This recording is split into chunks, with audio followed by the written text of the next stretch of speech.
Pemirsa BMKG memperingatkan bahwa besarnya magnitudo gempa bukan satu-satunya penentu potensi tsunami. Lalu bagaimanakah karakteristik gempa yang terjadi di sejumlah wilayah di Nusa Tenggara Timur ini? Kita akan membahasnya dengan anggota Ikatan Ahli Kebencanaan Indonesia Daryono dan warga Maumere, Flores, Nusa Tenggara Timur, Ignatius Nong Selves Mana. Selamat sore Pak Daryono dan juga Pak Selves. Selamat sore, Mbak. Baik, terima kasih sudah bergabung.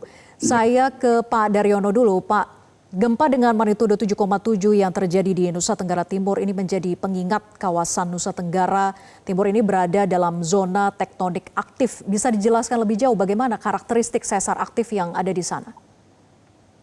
Iya, jadi wilayah Flores ini merupakan kawasan seismik aktif dan kompleks karena bersebelahan dengan struktur sesar naik yang kita kenal sebagai Flores backup thrusting atau mudahnya kita sebut sebagai sesar naik Flores ya.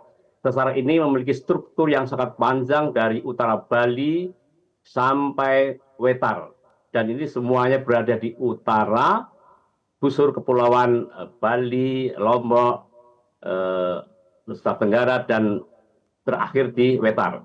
Nah, sesar ini sangat aktif dan sudah berkali-kali memicu gempa yang signifikan, yaitu gempa besar bermagnitudo di atas 7 dan tentu saja diikuti tsunami.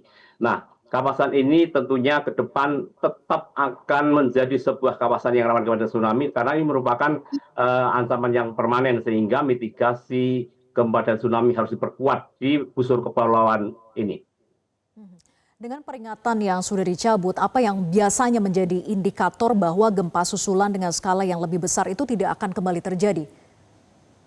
Ya, kalau kita melihat kejadian gempa tadi pagi berkekuatan 7,7, itu tampaknya sudah mendekati magnitudo tertarget maksimumnya. Karena segmen yang rilis ini kita sebut sebagai sesar naik Flores untuk Nusa Tenggara Barat, itu maksimum 7,8. Tapi dengan rilisnya 7,7 tampaknya sudah cukup maksimum dan tampaknya kecil kemungkinan untuk terjadi gempa susulan yang lebih besar dari itu, Mbak.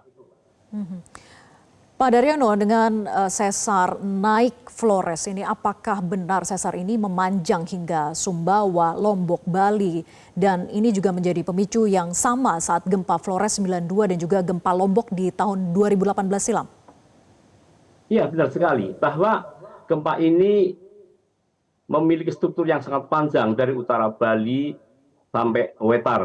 Kita tahu gempa tahun 1976 itu di Serit juga menimbulkan tsunami kecil dan menimbulkan hampir 600 orang meninggal. Kemudian gempa Lombok 2018, kemudian pada tahun 1992 itu gempa berkekuatan 7,8 memicu tsunami setinggi 30 meter dan menimbulkan korban jiwa sampai 2.500 orang.